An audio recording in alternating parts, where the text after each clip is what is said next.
দর্শক, আপনারা জানেন যে বিগত দিনের যে সবারই একটা আকাঙ্ক্ষা ছিল, যে ইচ্ছা ছিল যে তারা কিন্তু আজকে একটি রায়ের জন্য অপেক্ষা করছিলেন। সেই রায় কিন্তু সেই অনাকাঙ্ক্ষিত যে রায়টা ছিল, সেই রায়টা কিন্তু এইমাত্র আমরা টেলিভিশনের মাধ্যমে আসলে গণমাধ্যম সহ যারা আছে তারা কিন্তু দেখেছে। পাশাপাশি তারা কিন্তু এখানে বিজয় উল্লাস করছেন।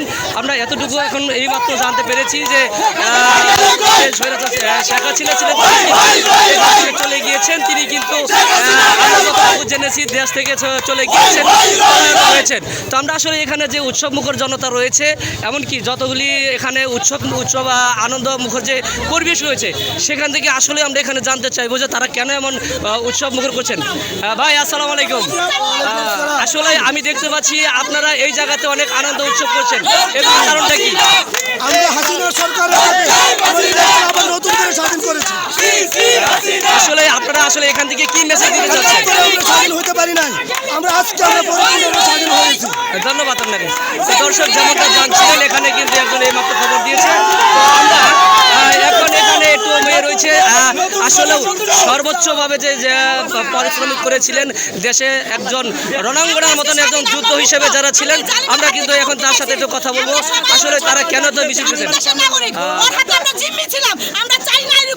আসলে আপনারা এখানে কি বিষয় নিয়ে তো আনন্দ উৎসব করছেন? আপনাদের মনে চাওয়া কি? আপনারা কি নিশ্চিত হয়েছেন যে উনি পদত্যাগ করেছেন? আসলে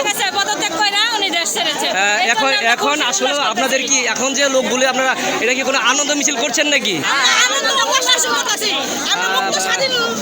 জাতির জন্য দশের জন্য কোনো মেসেজ দিতে চাচ্ছেন? আমরা জাতির জন্য দশের জন্য মেসেজ দিতে চাই। আমরা জালিম কোনো স্বৈরাচার চাই না, আমরা একটা ভালো রাষ্ট্র স্বাধীন চাই, ভালো একজন প্রধানমন্ত্রী চাই যে সুন্দরভাবে দেশ চালাবে। ধন্যবাদ। দর্শক, আপনারা শুনছিলেন আসলে ইনি যে একজন সমর্থক রয়েছেন, আসলে উনি কিন্তু কোনো পদে নেই, তবে উনার যে আর্তনাদ, উনার যে আকাঙ্ক্ষা, তাতে বোঝা যাচ্ছে যে সর্বাত্মকভাবে দেশ একটি স্বাধীন হয়েছে। সেই স্বাধীনের ক্লান্তি লগ্নে এখন যারা উৎসব জনতার ভিড় রয়েছেন, আসলে এখানে কিন্তু একটা ঈদের আমেজ দেখা যাচ্ছে, এমনটাই কিন্তু আমরা দেখতে পাচ্ছি। দর্শক, আমরা চেষ্টা করবো এখানে আসলেও আরও যারা রয়েছে তাদের সাথে কথা বলার জন্য।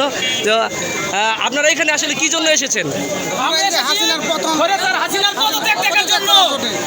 আসলেও কি আপনারা খবর পেয়েছেন উনি পদত্যাগ করেছে? আমরা শুনেছি এখানে অনেকেই মিষ্টি বিতরণের একটা ব্যবস্থা করেছেন, এটা সত্য কিনা?